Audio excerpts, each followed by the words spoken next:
Tonight's officials, Jim Tifo, Alan Marshall. Shorey jumps it against Sarah. Small, it bounces around, and the big baby Blue is going to start. Medfield 6-5 on the season. The Clockers 8-3. Clockers 2 wins away from tournament eligibility. Already having problem boxing out, but they get it anyway. Well, the team has turned the corner on the season. They're more than halfway through. At this point, if we go pro forma the rest of the way, if they beat the teams they should make the tournament. But it's a matter of how well tuned they are for the tournament. This is another half of learning. Well, yeah, the better record you have, the better chance you have of getting a home tournament game too. Higher seed, home game in the tournament. Finnegan finds Barkowski, who puts it up too strong. Shorey gets the board, doesn't hook it in. Catherine turns down the 3, as does Corey Finnegan. She's 15. Barkowski 21 to Shorey 22. Ashland scores first. Corey made a nice pass to Julia Barkowski, threaded the needle. Nice little move and the scoop for Colleen Maloff. Full court pressure by the Warriors. This is a town that their teams have 2 nicknames. They're the Big Blue and the Warriors. Yeah, most of the affluent towns can afford 2 nicknames. Yeah, they spent the extra money for the extra nickname. Perrin stepped on the line, and it didn't go anyway. Nice rebound by Barkowski. Corey threads it to Shorey. A bounce pass to Barkowski doesn't connect, but she collects it. Well, we mentioned that Lindsay's going to get double teamed and triple teamed. At the same time, she has to look for her offense. She can't just look for the pass. Barkowski wide open, swish. 4-2, Ashland leads by 2. We're just underway at Ashland High School. Tonight's game being played on January 26th, 2007. Ashland and Medfield, the Clockers in their home whites. The Big Blue in blue. Long pass finds the corner. Now a drive in the lane and a dish. Medfield trying to work it a little too much, but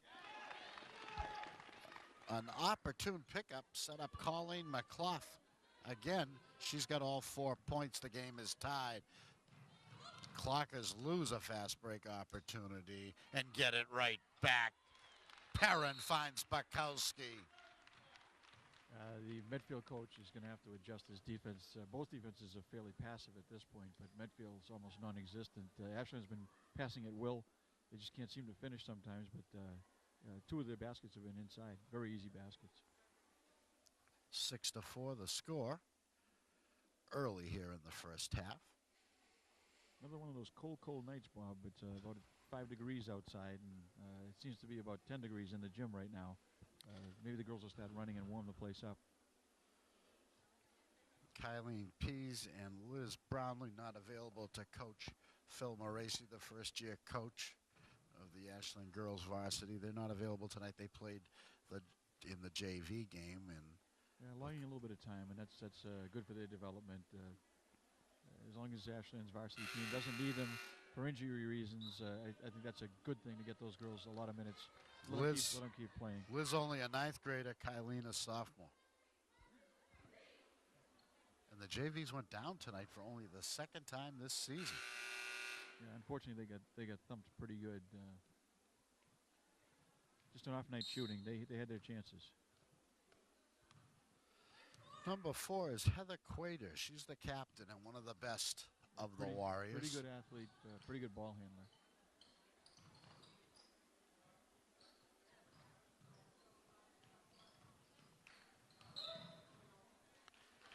A little bit more intensity on the zone that time, forced a turnover.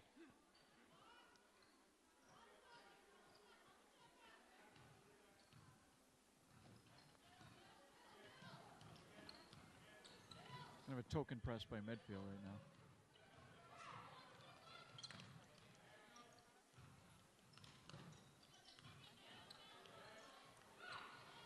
Perrin and Barkowski. This time Perrin takes a jumper.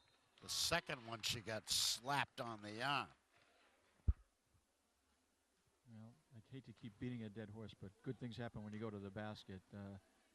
That time, Lindsay Shorey playing deep outside. The pressure didn't go with her, though. She has to still stay on her block, but she did find Juzna underneath. Missed the first shot, got her own rebound. Good hustle play, and she got fouled. Julia's been open under the basket the whole game. Yeah, she got 2 bunnies early, and she'll still be open.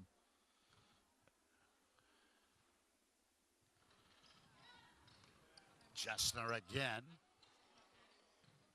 Clocker swinging it with a little more quickness. Shorey into heavy traffic. Offensive, the seldom seen call. She tried you to just split 2 don't see defenders. it like you used to, Bob. That's usually the call that goes the way of the offense. The player with the ball usually gets the benefit of the doubt. Jim Tifo that time choosing to assess the foul to Lindsay. This is Jen McBrien down the lane wildly. Must have been deflected. Julia accidentally throws it away. Medfield ball, 6-4. Ashland leading by 2. 12:24 to go. First half action at Ashland High School. Bob Thacker, Bob Martell, and Will McLennan on Channel 10.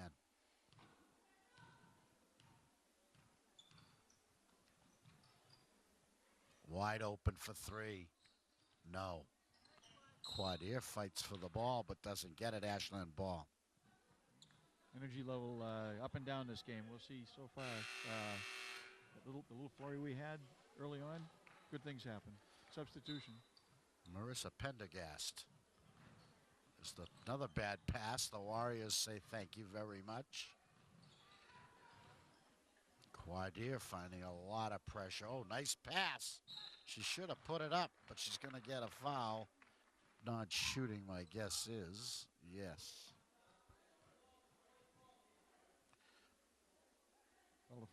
Foul on Kadir.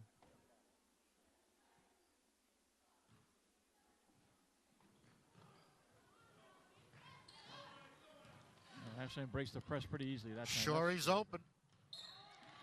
By the time Catherine decided to try to get it to her, she traveled. A little bit of indecision. You can't stop your dribble unless you got something to do with the ball. Called for a nice bounce pass there, and Shorey would have had the layup. One too many passes for the Warriors again. And Julia doing some dribbling with that left hand. Brownlee, Shorey in the lane. Makes a nice move to the hoop, but it won't fall. Pendergast clears. The clock is taken away. Finnegan to Shorey. 8-4, Ashland by 4. Corey's defense has been excellent so far tonight. In it goes. No one sees it. Blocked by Shorey. Pendergast very active since coming in. Number 23 for the Big Blue.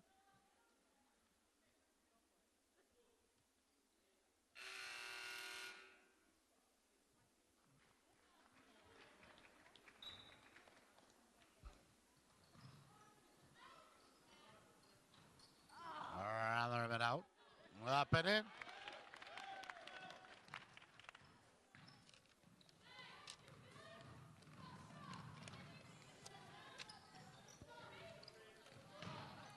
Perrin, bad luck. Jay, too wide open, too much time. Try to just That's touch why that one in. I always stuff in that situation. When I'm close, I jam it. And that never happens to you. It is a high percentage shot for him. Quadir's been quiet tonight. Hasn't really been looking to score, but hasn't really been a playmaker either.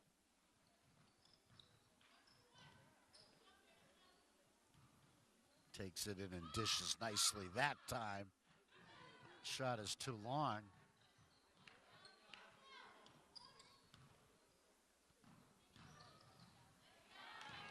Nice hand. Perrin with that steal.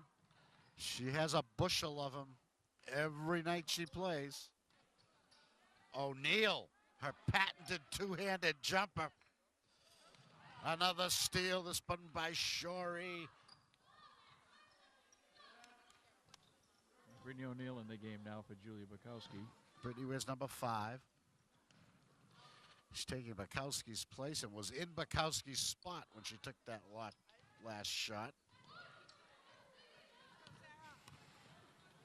Oh, a little too long, a little too long. Well, Ashland still has to run their offense and continue to look inside. There's plenty of opportunities. They just need to finish. I think they missed 2 or 3 automatics tonight so far, Bob. Very difficult to tell the Medfield girls apart. They're all about the same size. You know, same length of ponytails.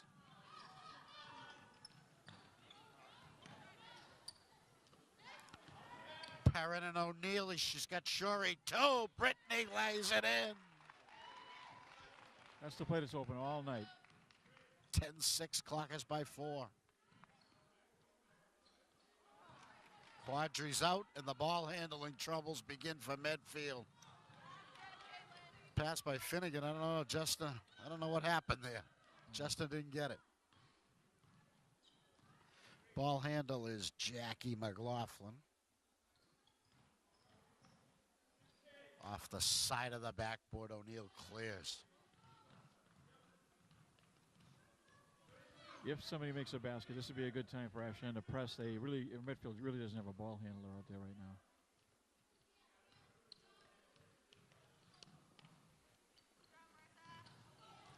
Oh, nice pass. Justa gets it to go. 12-6, Ashland by 6. Justin couldn't believe how wide open she was for a minute there. Maybe that kept her concentration on making that little baby hook shot. It is, it's true. A long 2. Colleen McLaughlin. She's a scorer. Pressure. No 10-second line in the girls' game. O'Neill alone underneath. They couldn't get it to her. She's still open. Yeah. As Shorey loses it on the drive. Finnegan to the right. O'Neill crashes the board. I think she picked up a foul. I'm not sure if they're prohibited from going to the same spot more than twice, Bob, but that block on the left side is open every single time. Yes, the Bukowski corner has been taken over by Brittany O'Neill, and it's like they're playing 5-on-4. There's just no one guarding that girl. Wide open, wide left. Air ball, O'Neill clears. Catherine on the gallop. Catherine has not seen a scoring chance for herself tonight. Lauren Upham is in the game, number 10. Catherine makes a move, makes a shot. Swish! 14-8. Ashland by 6. McLaughlin and Maloff. The backcourt for the Warriors. This is McLaughlin. Well, you can see when Heather Cardiac goes out of the game, Medfield has no penetration. Sarah Small took that one and missed. This could be a called play.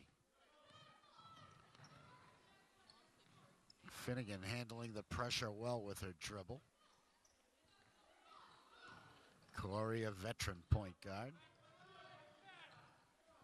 Shot clock at 7. The scoop, not this time. Fast break. McLaughlin lays it up and misses it. No foul. Off Ashland somehow, some way. The Medfield Warriors retained possession. Well, Corey Finnegan hustled back and bothered Jackie McLaughlin. She didn't foul her. No. But it was just enough. Broke her concentration. O'Neill gets a hand on it. Got away with a walk there. Hey, nice shot. Marissa Pendergast. 14-10. Ashland leading by 4. Coming up on 6 minutes left in the first half. Nice pick by Lindsay Shorey. They try to get it into her. They tie her up. Aggressive defense by Marissa Pendergast, bothering Lindsay Shorey. Excuse me, that wasn't Pendergast, that was Sarah Small. Well, Medfield with a little overplay that time. Got the benefit of the arrow on the jump. Aggressive play, it results in a turnover. The new point guard. New point guard is... We don't have her number unless she's a JV player. Oh, good. No, I don't have her. Wearing number 12. Smallish girl, looks like she might be a JV player. Oh, they put it in a nice place, but they doubled Bukowski and took it away, but Finnegan ended up with it. Nicole D'Argento into the game for Ashland, number 13, driving, shooting, and scoring. That's something we haven't seen very much this season. D'Argento looking for a shot. She's good off the dribble. Nicole doesn't look for offense enough. She should look more. Clockers have been challenged in the scoring department this year. Justna no longer really looks to shoot unless she's right under the basket. Corey Finnegan's never been a shooter. You need to, when they get their opportunities, take their shots. Here's a breakaway. D'Argento, 5. Warriors chaser. She misses the layup. Oh. It's an offensive foul. That's a bad call. That was definitely a block. She wasn't set. She wasn't there. That's the third, I think, that he's called that way.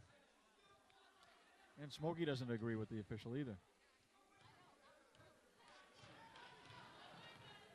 I'll give Medfield credit for the tremendous hustle to get back on that play. All 5 of their players were running back. And Nicole, good aggressive offense. Little pop. It falls. The shooters bounce. 16-12. Ashland leading by 4 now. The lead has been as high as 6, so it's been a very tight first half. Clockers ahead throughout.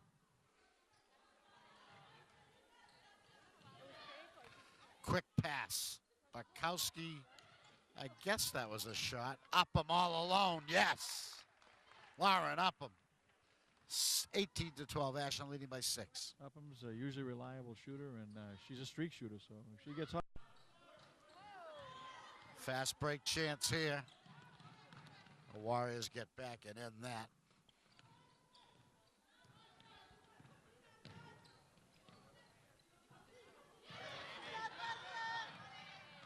A steal and a foul on Bukowski. Well, Nicole, a little bit with that lazy cross-court pass, left it up there for anybody, and the end result is a free throw and a foul. Very few fouls, only 2 against Medfield here in the first half, and there's only 3:58 to go. 6 against Ashland. They'll be in the penalty on their next foul. Swish!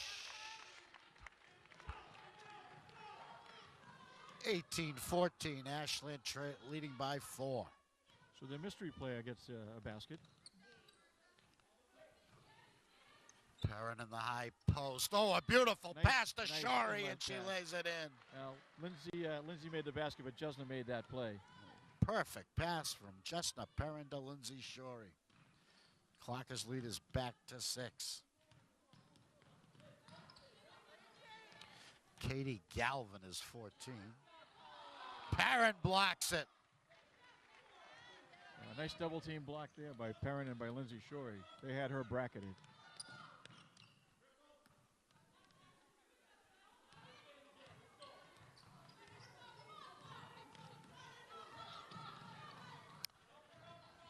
Shot clock at 10.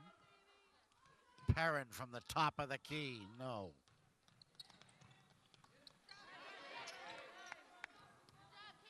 They triple her, but she gets it away, and it's a breakaway.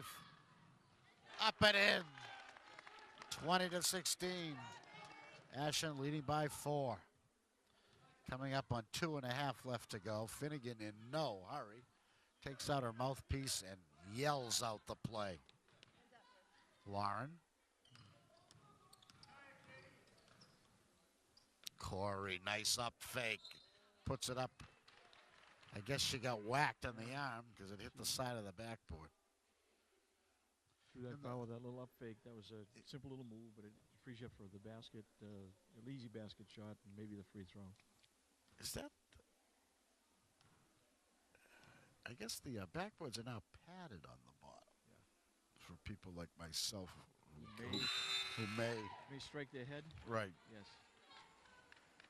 You have to have the vertical leap. Well, you got the ups.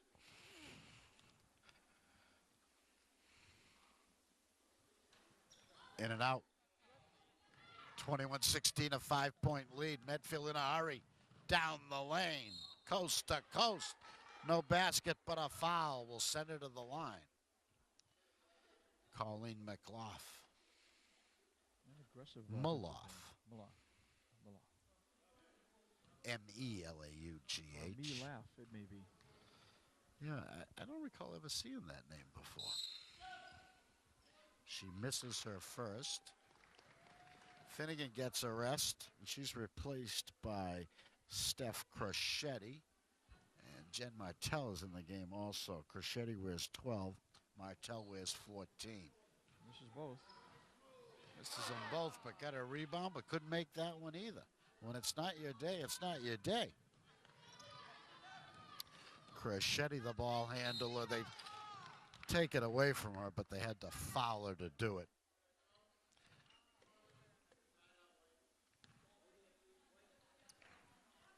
Only the fourth foul on Medfield. They have them to waste with 2:02 to go here. Yeah, they can be aggressive, right? Very aggressive. Brownlee sends it into the backcourt to Crocetti, who has a confident air about her as a ball handler. Down the lane, up and in. 23-16, the biggest lead of the night at 7 points for Ashland. A nice little stutter step by Steph, and she went all the way to the hoop. I think Medfield wasn't thinking she was going to finish. I like the way she dribbles with her head up. Swallowed up and blocked by a combination of Martell and Shorey. No blood, so no foul. Quadir, a long time on the bench. Up and down, which is a traveling call. Oh, Ashland, good sustained pressure defense. They had him at 4 seconds on the shot clock. 1:22 to go in the first half. Ashland building on a 7-point lead. Perrin's open. Looking to make a play. Martell dumps it into Shorey. Kicks it out to Brownlee. They swarm her. Crocetti. The rainbow.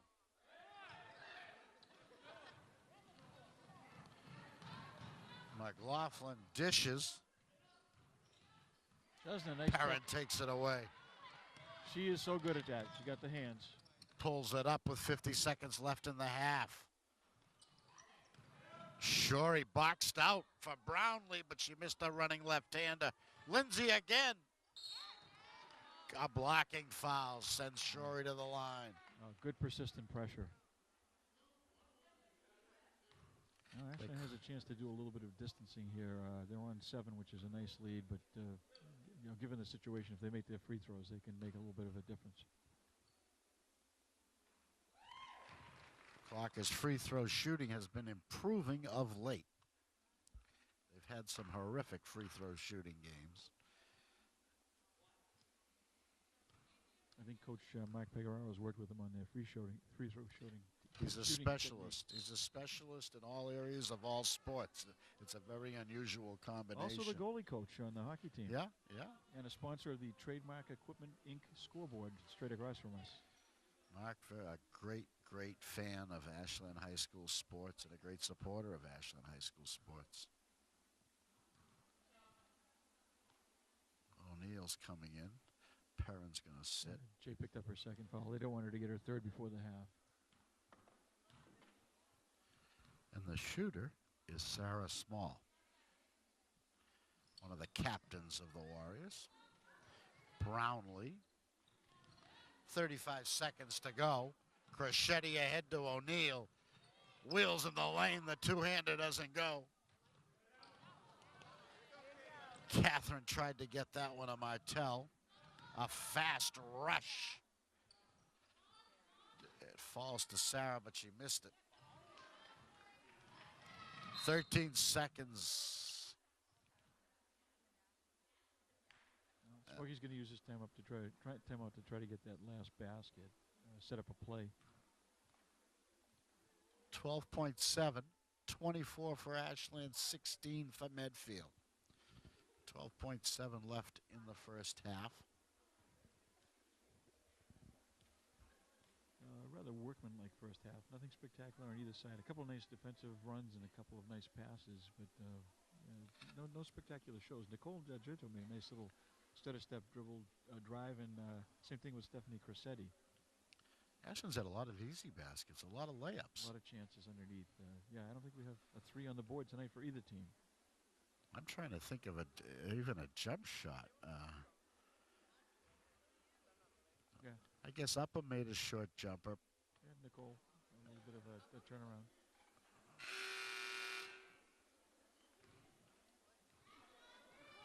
A few old and familiar faces in the gym tonight. Former coach Kevin White standing in the doorway across from us. And Lauren Hood, one of the 1,000-point scorers at Ashland. I think the only female 1,000-point scorers in the gym tonight, home on break from New Haven. Stay with us. We're going to have a talk with Lauren Hood at halftime. Crescetti air ball. O'Neill is there. Must have been deflected. Must have been deflected. It's halftime. It's Ashland 24 and Medfield 16.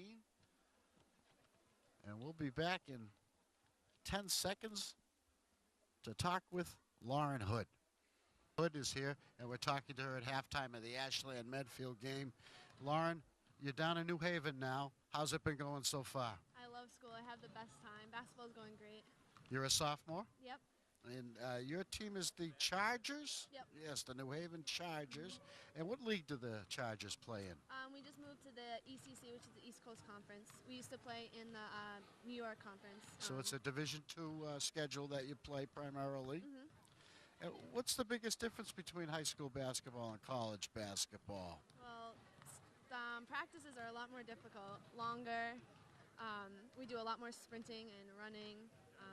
There's no breaks. We lift a lot of weights now. Weightlifting is a big thing, and in the games it's a lot more physical. Underneath, I actually play post now this year, and it's a lot more physical. Are you the tallest player on your team? No, we have a freshman who's 6'1" this year.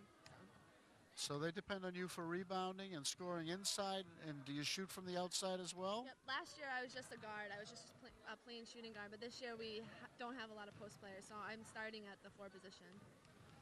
And how many coaches have you had? You get 2? This is my second coach. My first coach, she coaches at Northeastern right now. She's a great coach. She'll go far. Is she the one that recruited you? No, actually, I guess you can count as 3 then, kind of. It was the coach before her. Coach Walters recruited me. She left for family reasons before I even got there. So.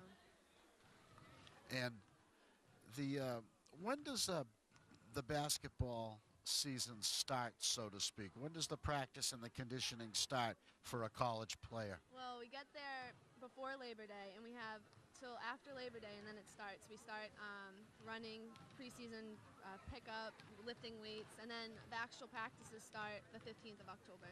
So how many hours a week in practice and conditioning time is there? Preseason, it's 5 days a week, probably about 2 to 3 hours a day, depending on what we have to do.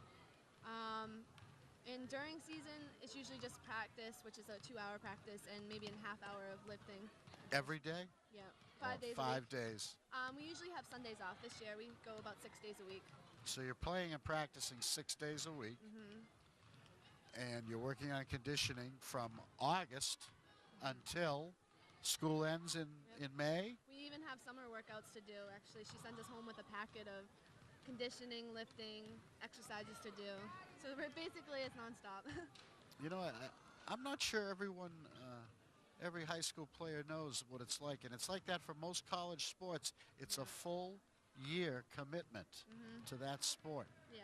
and they have you every day, and they expect you to come to every practice and conditioning and everything every day. Yeah. And it's by far your toughest course, I would guess, Yes. at New Haven. Yep. And now, what's your major at school? Sports management. Sports management. So this basketball fits in perfectly, perfectly. Yep. And is your team a young team or a veteran team? We have 4 seniors this year, so they all play a significant amount of minutes. We have 3 freshmen this year, so we're kind of basically even in the numbers, but the seniors do play a large part, and they will be missed a lot next year. How many on the roster? 11. You have 11 girls on the 11 girls. roster. Yep. How many coaches do you have? We have 2. One is Coach Smith. She just came from the University of Miami at Ohio. And Coach Wexler, she came from, she just played at the University of Hartford. Well, I wish you the continued success. Thank you. And you had a thrilling and memorable season in did. 2005 here at Did. I Ashland miss High it. School. A historic season. The Clockers, the banner is up there on the wall. 20-3 sectional finalists. We had a great run. We had a great team that year. Yep. And you were the main cog in that team and a 1,000-point scorer. But it was a great team effort as well that year. And it was really a memorable season for everybody in Ashland. And we wish you the best at New Haven. Thank you. Thanks for having me. Martel played. Upham 2, O'Neill 2, D'Argento 2, Crocetti 2. Martel played but did not score.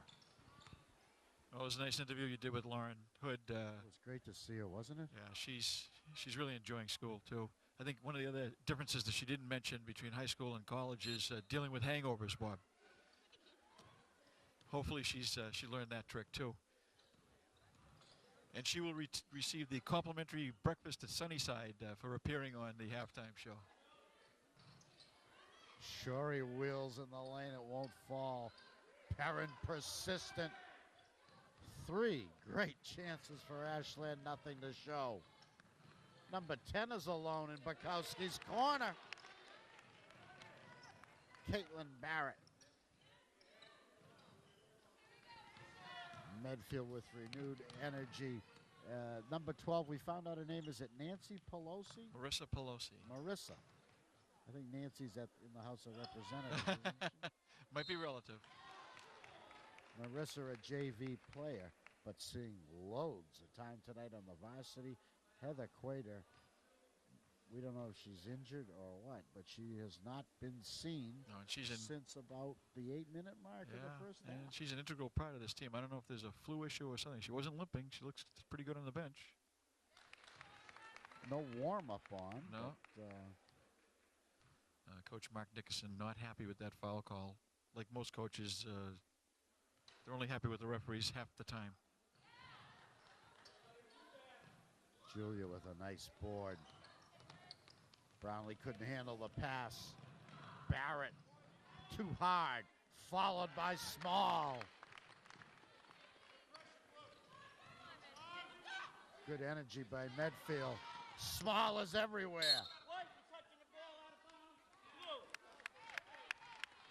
Good call by the officials. Now Medfield applying some pressure. And 1 foot went over the line. Now, press break's been an issue with Ashland all year long. They handled it pretty well in the first half. That was a passive press that Medfield had on. Now it's a little more active. It's been a little more difficult for them. Turnover underneath there, though. Small's passing. McLaugh is 21. Small is 13. I get them mixed up. Perrin dumps it in. She hooks it up. Barala ribbon it. Shooters roll. 27-20. Ashland has a 7-point lead.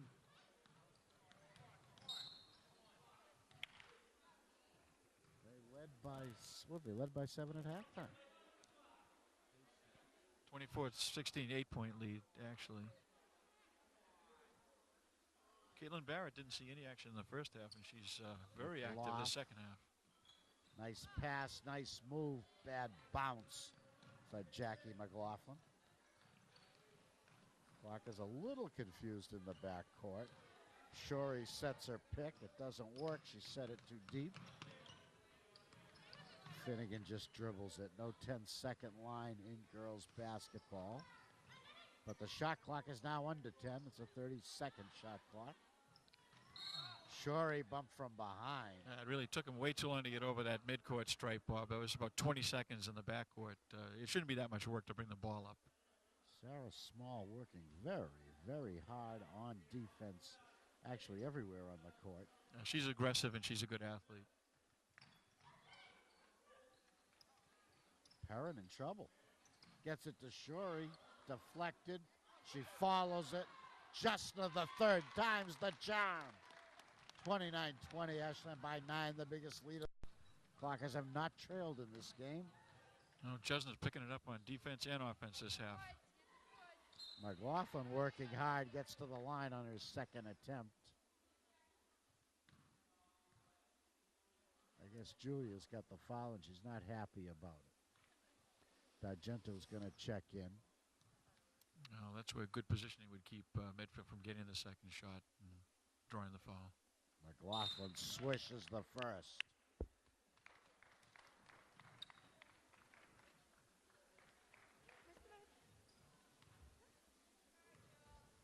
So Coach Moreci is going to have D'Argento and Finnegan in the game at the same time. 1 of 2 for McLaughlin, 29-21, Ashland leading by 8. D'Argento on the hard dribble. Finnegan open for the moment. D'Argento along, 2 short. Barrett the board. Caitlin did not play in the first half. Very active here in the opening minutes of the second half. She's been a surprise. I'm not sure why she didn't play in that first half. Pelosi for 3. Swish! 29-24. Ashland's lead is 5. D'Argento, coast to coast. No good.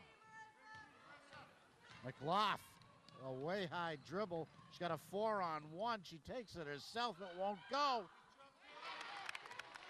Barrett cleans it up beautifully. 29-26. The clock. Her lead is down to 3.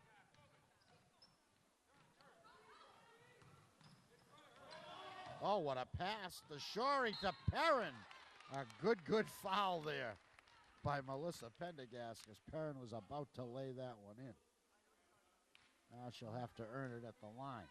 Well, the pace has picked up somewhat here, Bob, and the subs for Medfield have done a terrific job so far this half. Medfield's played with very good intensity all night.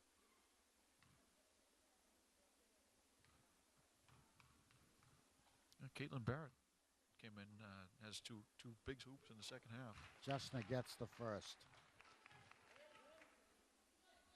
Ashland's lead is 4. 1 more free throw to come. 12:26 left in the second half in the game. Perrin misses the second. McLaughlin. Pelosi, not this time.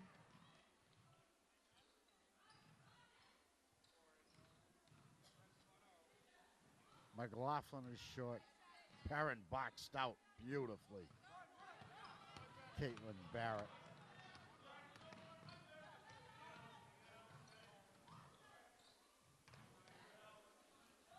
Brownlee for 3. Catherine Brownlee. Big hope gives Ashland its 7-point lead back. And Nicole tried to initiate a break, and nobody was with her. Offense caught up with her, and Catherine had a nice little open look from the left side.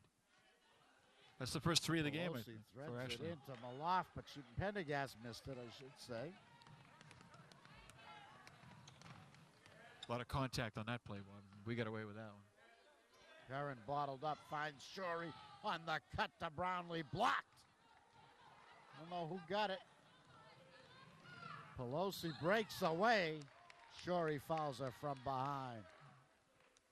That's, I think, three out of the last 5 times that Medfield's had at least one player out in front of the Ashland defense. That just shouldn't happen.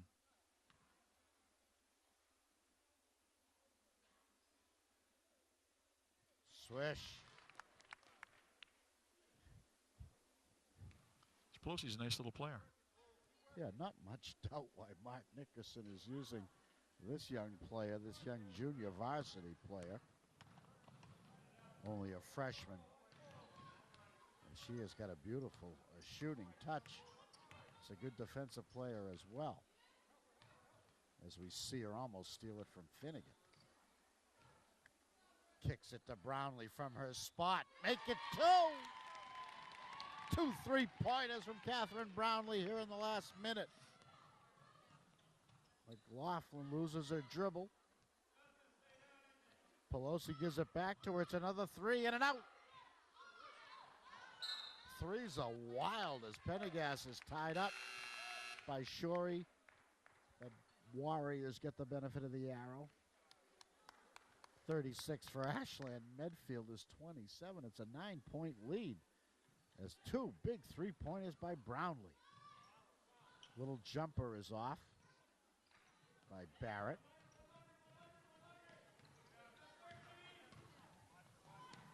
D'Argento and Perrin ahead of everybody. But Barrett was playing possum, I think, that time. She hung back and she was waiting for that pass. Nicole had no one else to pass it to. Perrin the only player ahead of her.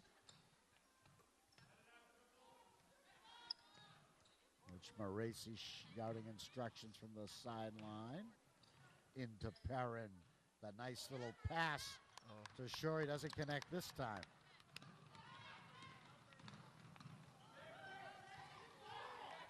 Nice dribbling by Jen McBrien, 11, but a bad pass at the end of the dribble. On that turnover, Lindsay Shorey was wide open down the court, and Ashland just not looking up. They don't look up.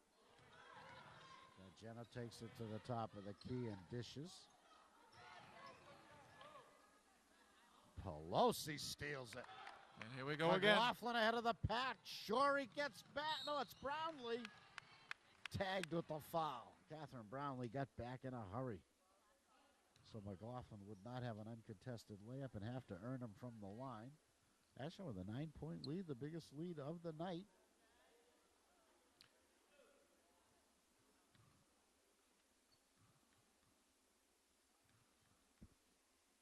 Jackie McLaughlin, only a sophomore. Swish.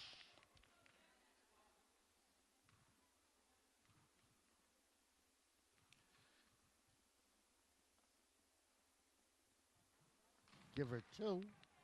36-29, Ashland by 7. Full court man-to-man pressure by the Big Blue. They go for the steal. Jump ball. Oh. Whew. Ashland on the arrow. Medfield playing man-to-man. Should be pretty easy to beat with a pick. Ashland just has to run their patterns. Here we go again. Justin with trouble. Catherine gets it. She's in trouble. Perrin wants to dribble it out. McLaughlin says no. Now Finnegan settles it and dribbles.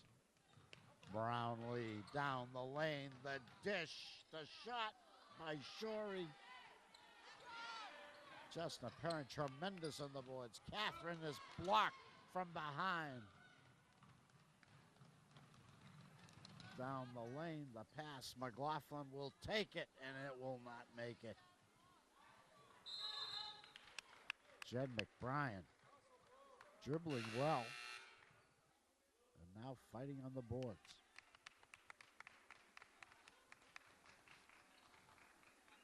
Shorey goes out. Britt O'Neill is in. Pelosi, not this time. Down she goes. Jen McBrien collapsing to the court.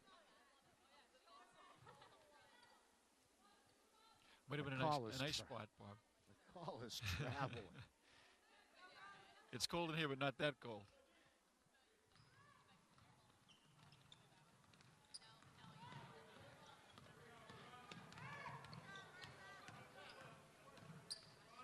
Walker's in a weave. Bad pass. Anticipated beautifully by Pendergast. Geno steals it back. O'Neill too deep. Finds Finnegan. Shot clock is only at 20 as it got reset. Change of possession, I guess they were calling. Catherine, very tight defense. But Pelosi gets called for the foul this time, and Heather Quadier is coming back in. For the first time in half a game. Heather Quadir, the senior captain, back in action. She wears number 4. Let's see if that long pine time has any effect on her game. Oh, little Pelosi played a nice game when she was in there. Corey way short. Look out here. Up and in. Pendergast. 3 Warriors out in front. And no Clockers back on defense. 36-31. Ashland leading by 5. O'Neill's going to dribble. In on McLaughlin. Fouled. Oh, coach called timeout. Coaches can call timeout in high school, so. Timeout before the shot, Yeah. I guess was what I was trying to say.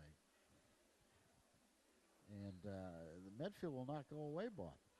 No, 5-point game now, and that's it's interesting to me that the Ashland defense hasn't adjusted at all. Medfield's had some really easy shots. They've had 1-on-nones and 3-on-nones, and still the shooting percentage isn't tremendous. But those 2 little subs that came in, Barrett and Pelosi, did a nice job to give them a little spark off the half. Ashland, if they took care of the ball a little bit better and made the easy shots, would have a comfortable lead right now, but it isn't that comfortable. Would it be fair to say that Medfield's outrunning the Clockers here? Absolutely. Absolutely. And no matter what, if you're making your shots or not, you can certainly play defense and hustle back. I'm a big believer in conditioning. You know, like Lauren says, they start running and lifting weights in the summer. I'm a big believer in conditioning as long as it's not me, you know. It's very easy not to get tired up here. Oh, but 7:57 to go. Strategically, Bob, if you're seeing this kind of breakout offense that Medfield's been running, you need to leave somebody high on the point, whether it's the point guard or the second guard, maybe the number 3, just so that nobody gets deep all by themselves, just to slow the ball down. On the other end of the court, Medfield's press has had some effect. Even when we're getting the ball in the front court, it takes 10 to 12 seconds.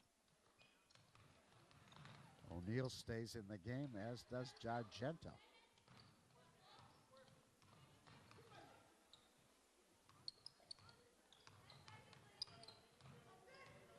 Clock shot at 8. Tough pass, doesn't connect. Barrett on the hard push. Dishes to McLaughlin, who was too anxious. Nice rebound there, but now O'Neill clears.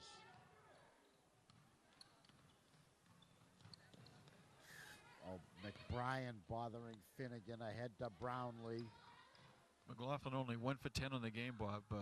She's had some easy shots that she's missed, but shooting .100 is not a good percentage in any league. O'Neill has it stolen by Pendergast, and then Britt commits the foul. That's one of those plays where Brittany really shouldn't be handling the ball out that far. She needed guard help and didn't get it.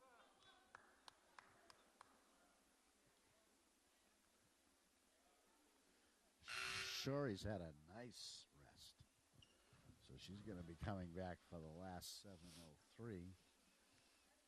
And the gunner, Lauren Upham, also coming back in place of O'Neill.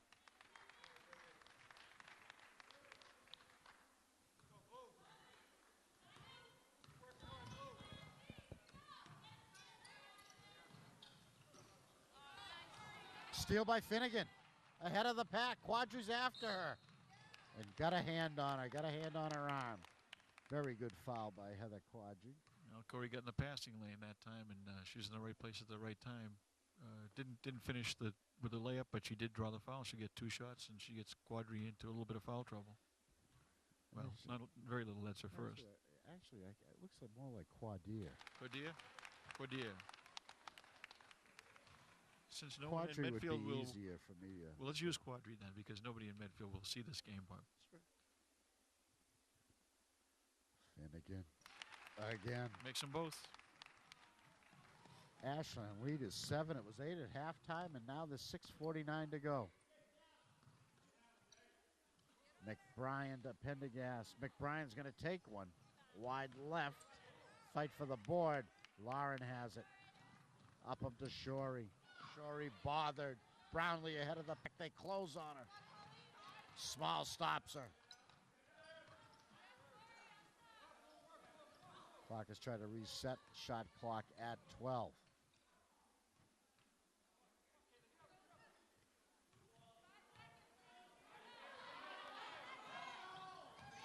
Finds up and puts it up. A very good shot, but it won't fall. Who's got it? Who's got it? Sarah Small.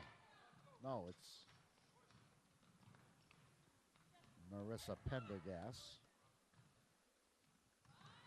McBrien. Quadir. Pendergast. Quadir's going to take it. Blocked by Upham. Pendergast swishes it to end the mystery. 38-33. Asham by 5 out of bounds. Medfield ball. Coach Mark Nickerson sees an opportunity here as he tries to rally his girls to make this one tight as we come down the finish. Nice pass. Up and in. Colleen McLaughlin. She's been very quietly efficient. That's her 8-point. Brownlee with Malaf on her. Brownlee takes it in. Foul before the shot, I'm thinking here. Yeah, that's what he called a little stop and go by Catherine. She drew the foul on the motion. Fouls are 5 apiece, Bob, so nobody's got a real advantage, but it may make a difference who makes them coming down the stretch.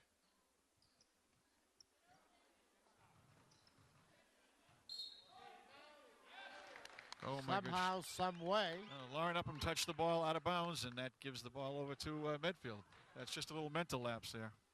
38-35. Ashland leading by 3. This is the smallest the lead has been since the opening minutes. Finnegan goes for the steal, doesn't get it. Brownlee misses the steal. Barrett, a nice looking shot, won't fall.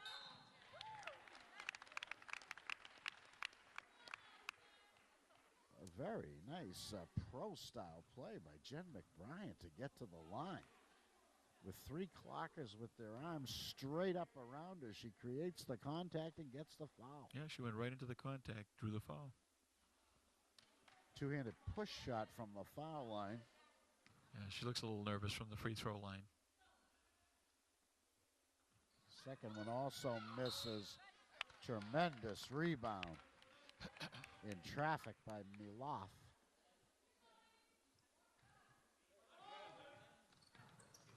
Ashton gets it on the arrow after the jump ball. Upham got whacked by McBrien.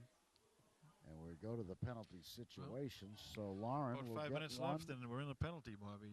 That could slow the game down, and it means that whoever practiced their free throws might have a better chance to win this game now. Lauren, final 5 minutes coming up.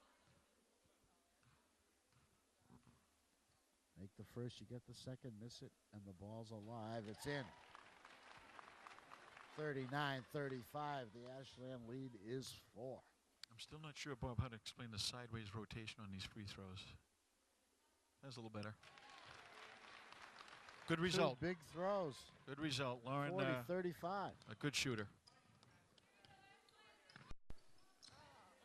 Deflected 10 ways. Should be midfield ball. This one the official got correct, even though it goes against us.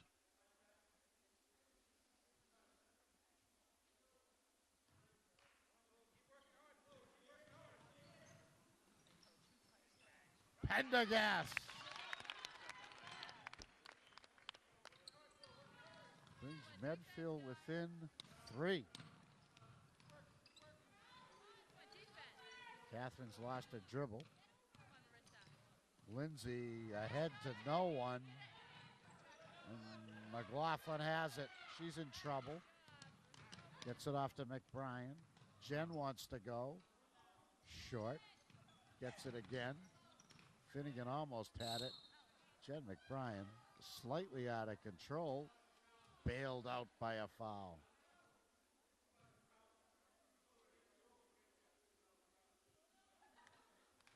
Ashland just needs to take care of the ball when they're bringing it up over half court, and they'll be all right.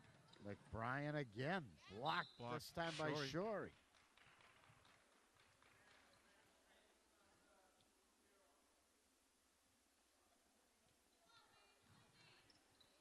Coach Morisi wondering how McBrien can make these moves without traveling. McBrien for three. No. Finnegan.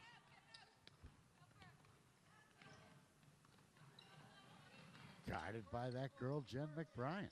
She's everywhere. And the midfield subs have played a real role in this game. Ashland leading by 3 points. They've led throughout the game. As many as 9 and as few as 2. Catherine, no. Just a block from behind. Catherine stayed with it. Big basket by Catherine Brownlee.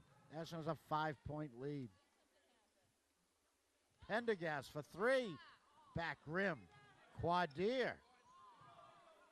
I guess it was blocked by. Did Perry get anything on that? She must have had a piece of that one. If not, it only is a 2-foot shot. Maybe she was anticipating contact. Yeah. Thrown up. But stolen. On the cut to Pendergast, she couldn't handle it. Ashland ball. 3:01 to go. Ashland with a clinging to a 5-point lead, you might say. Full court. Man to man, girl to girl. Pressure. Catherine breaks it by dribbling it up. Goes behind the back. Bad pass. McBrien lays it in. 42-39, Ashland by 3. Upham has it. Lindsay thought about it. Corey should have thought about it, as the hesitation gave her a bad look at air ball. Timeout, Ashland.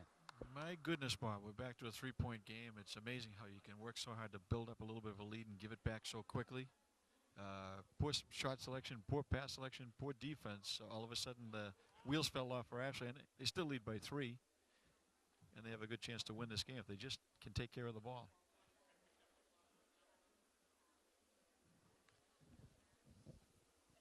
Who's been getting the points for Medfield? It seems like it's been pretty well distributed. Well, Jackie McLaughlin's taken a ton of shots and only has 3 free throws to show for it. With the subs that have been in, McBrien has a basket. 6.5, huh? Barrett has 4 points. Marissa Pelosi a 3 and a free throw for 4 points. Pendergast has 6 this half. And it looks like we want the ball in the hands of Jackie McLaughlin because she's a shooting machine without making many.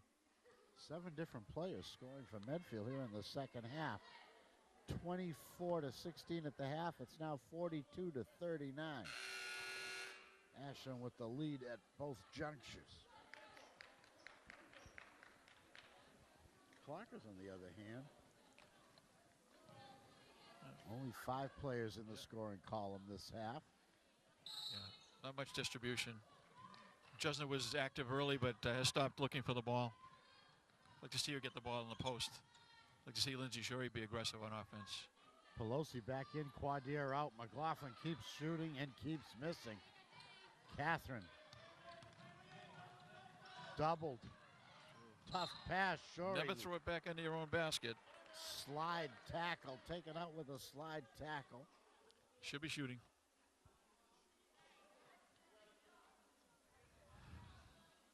Huh? Catherine had her girl beat with the dribble and stopped and picked up her dribble, threw it back into the basket. We got lucky with a foul call.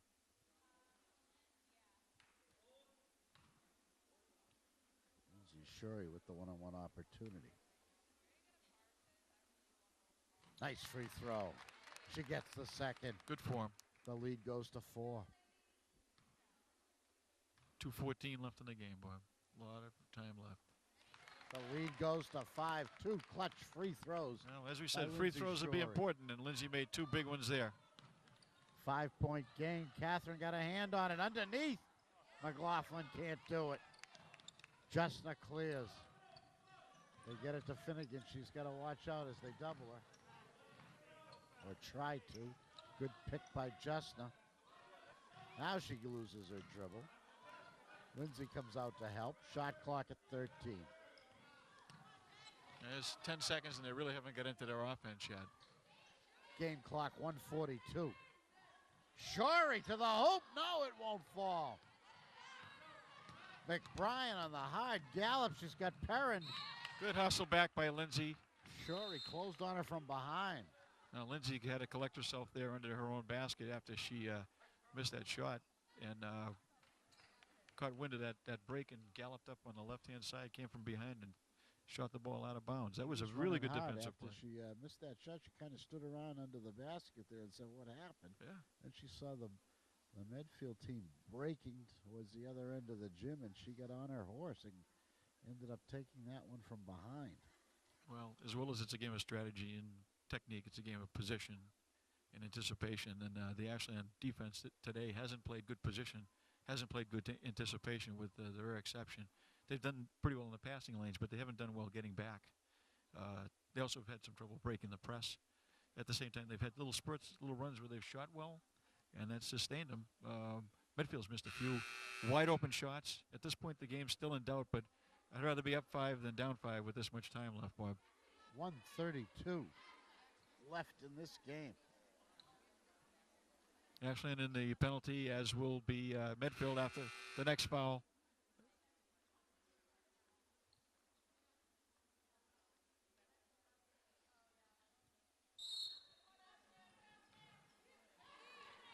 And it comes. Pelosi. Air ball. Pelosi not afraid to shoot from three-point line. Oh. Just before Barrett traveled, I guess, Bob. She was definitely traveling there. Ashland also in the penalty as well as Medfield. So Caitlin Barrett has a one-on-one opportunity to shoot. 1:27. That took 5 seconds, all that. McBrien out. Malaf back in.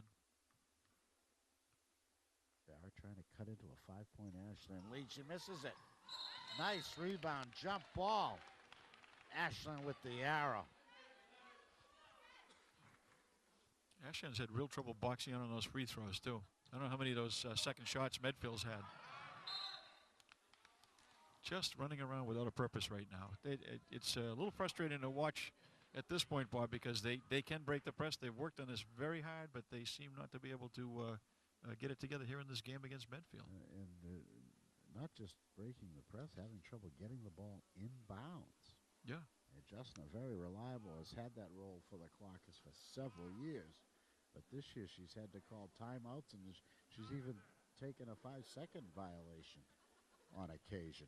Yeah, that's the ultimate in team defense when you get the opposing team a 5-second violation. They can't even get the ball in bounds. Ashland, it seems to be running the same set. They're running a 4 across every inbounds play. Maybe it's time to switch that up a little bit, send somebody along or run a different pattern. But as usual, most of this is execution. If they run the play that's designed properly, they should be able to get the ball in and over half court. When they have got it over half court, they're under sometimes under 10 seconds with in the front court. Coach Marisi going with the same lineup. Lauren Upham, Catherine Brownlee, Corey Finnegan, Justin Perrin, and Lindsay Shorey.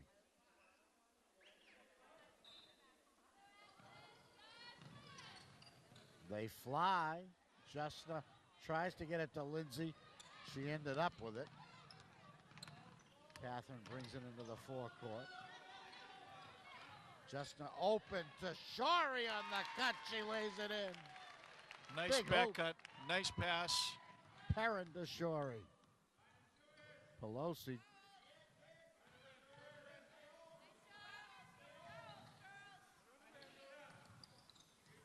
McLaughlin can't get one to go in tonight. Another 3. No. Nice rebound blocked by Shorey. Caitlin Barrett up and in and 1. That's a big play. That's good persistence. They kept going to the basket, kept getting the rebounds, and they finally get the hoop and a chance to get within 3 again with 50.9 seconds left. Boy, that was a big play for Medfield as they were just about to go away. And now a chance for a 3-point play to bring it within 4. She missed it. Who's got it? Colleen Malaf has been outstanding on the board. Amazingly number enough, 21. Ashland getting tied up again on that. When a simple box out would keep them from having to fight for the ball, get tied up. And Milaf will inbound. On the arrow, the three. Pelosi, no. Shorey clears. They triple her. She throws it up for grabs. Upham's got it. Milaf again. Great hustle by Medfield. They're beating Ashland of the ball all over the court, but at least they went long that time, Bob, and got some separation. 36.6 left in possession. 5-point Ashland lead. Upham inbounds it to Finnegan. Quick foul by Pelosi. It's still a 1-on-1 situation. Next foul will be shooting the double penalty. Ashland has 2 shots on any Medfield fouls from here on in. Heather Quardier comes in for Caitlin Barrett, who had a great second half. Yeah, this might be a mistake For on the the coach's Warriors. part. He may be going with experience, but they took one of the hot players out. Finnegan, yes! Big free throw. It's a 6-point lead. Little shooter's 35 touch. seconds to go. The friendly rims here at the Morazi Athletic and Convocation Center. That one hit 2 rims and dropped. Morazi puts in the prevent defense. 2 girls way back. Well, nobody should get behind them at this point. Pelosi carried it. Big Ashland turnover. possession. The freshman a little too anxious.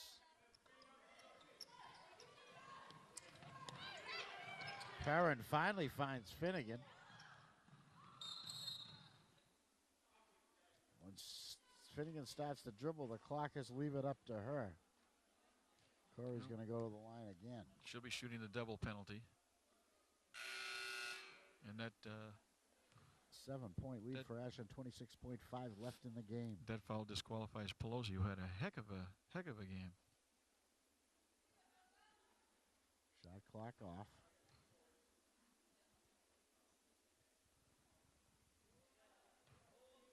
The girl you don't want to see come back is that Jen McBrien, and she's back in the game, number 11. You know she's going to make something happen. Well, A that puts cool us on customer, Corey Finnegan. 3 in a row, and that she's been pretty good from the line tonight. That puts us on 8, and that's pretty hard to overcome with. Corey with, did you say 3 in a row? Yeah. Nice. Make it 4. It's a 9-point lead. McBrien. Quadier. No good. Shorey skies for the board. Ahead to Lauren Upham. She's ahead of the pack. Can't make the layup. It's hard to believe that anybody could catch Lauren Upham from behind, even with her dribbling. She's one of the fastest clockers on this basketball team. Ashland retained possession with only 10 seconds. The quick foul given by Quadier. Well, Corey may finish with her 100 if she keeps shooting free throws like this. She's got 8 free throws in the game and no baskets. Rolls that one off. I shouldn't have said anything, Bob.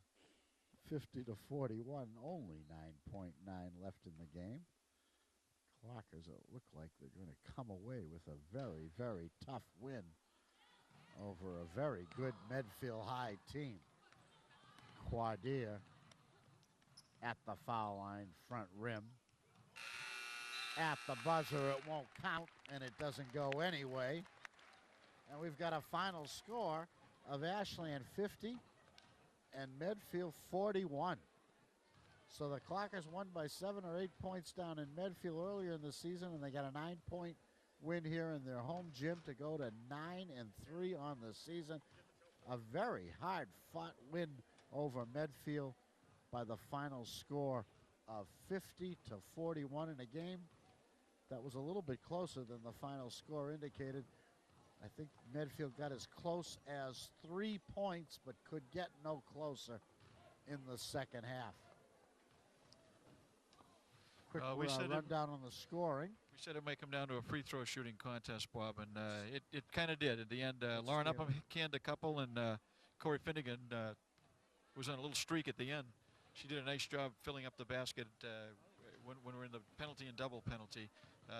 Quick rundown of the scoring. Jesna Perrin wound up with 5 points. Lindsay Shorey with 15. Catherine Brownlee with 8. Corey Finnegan 8, all free throws. Nice from the line. Bukowski with 4 points. Lauren Upham with 4. Brittany O'Neill with 2. And Stephanie Crossetti with a basket for a total of 50 points. For Medfield, and I'd have to add these up on the fly, so bear with me, folks. Sarah Small with 2 points. We got Jackie McLaughlin, who was prolific shooting, but only wound up with 5 points. Colleen McLaughlin, Mala, a nice steady player, wound up with 8. Pendergast, who did a pretty steady job too, 8 points. The subs that came in, little Marissa Pelosi, a young player, wound up with 8 points. Kate Galvin with a basket. Caitlin Barrett, one of the other subs, all in the second half, 6 points. And McBrien with 2 for a total of 41. Ashland 50, Medfield 41. Ashland, I believe, the 9th win of their season. Clark has really had a good free throw percentage tonight, sparked by Corey Finnegan. You got to make those tough free throws down the stretch, and that's what Corey did tonight to seal the deal for Ashland as they come away with a nice 9-point win in a game that was very much closer than that. Clark is led by 8 at halftime. Medfield closed to within 3, and Ashland tough the whole second half. But the Clarkers had enough, but you make those free throws down the stretch, and you're going to win the game. Yeah, I'd have to say Medfield probably out-hustled and outballed Ashland tonight. Ashland's athleticism and their experience really showed, making those free throws at the end a big deal. It looked like Medfield ran out of gas offensively a little bit at the end, too. The freshmen got a little bit of freshmanitis, that deer-in-the-headlights look, and didn't have quite as good a finish as they had to start to the second half. A nice game by Lindsay Shorey and Catherine Brownlee as well. Many big hoops, many big rebounds. Justin with a lot of steals, and Corey Finnegan, a superlative ball handler, and you can't discount that. That's very important, especially when a team is in a full-court press against you. The Clarkers rely heavily on Corey's great ball handling skills to break those presses, and they needed it tonight. Well, good game to work against the press. Ashland shows that they're not quite there yet, but they're making strides. They'll keep working on it. If they're going to go anywhere in the tournament at the end of the year, they're going to have to get better at breaking the press and not using half the clock doing it. 9 wins and 3 losses, and onward and upward. Yeah, one more win, you're in the tournament, and you have a chance to have a very, very good season if they can keep this up. But the TVL is tough every night. You got to be ready every night. Another win, good, solid effort by a lot of players, and we'll move on. Glad to be with you tonight. And our thanks to our producer and director tonight, Will McLennan. For Bob Martell, this is Bob Thacker. We'll see you next time for Ashland High School Varsity Sports on Channel 10.